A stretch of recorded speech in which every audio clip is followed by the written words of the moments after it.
Hello friends, welcome back to my channel. రేపు అనగా మే 13, 2024 సోమవారం మన ఆంధ్రప్రదేశ్లో ఎన్నికలు జరగబోతున్నాయి కదా. ఇప్పుడు నేను ఎలా ఓట్ చేయాలి అనేది క్లియర్గా చూపిస్తాను, చూడండి.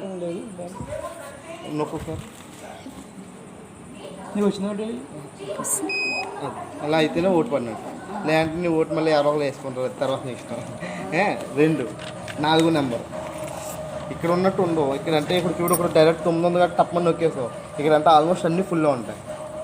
కాబట్టి మనం ఇక్కడ నెంబర్ 9 తర్వాత మన దగ్గర పోటీ చేస్తున్న అతని పేరు ఉంటుంది, తర్వాత బొమ్మ ఉంటుంది, తర్వాత ఇక్కడ సింబల్ ఉంటుంది.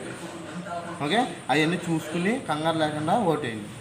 మనం ఏ ఓటు ఎవరికి వేయాలన్నది చూసుకొని ఇక్కడ 9 నొక్కు కదా, అలా సౌండ్ వచ్చినప్పుడే నీ ఓటు పడినట్టు.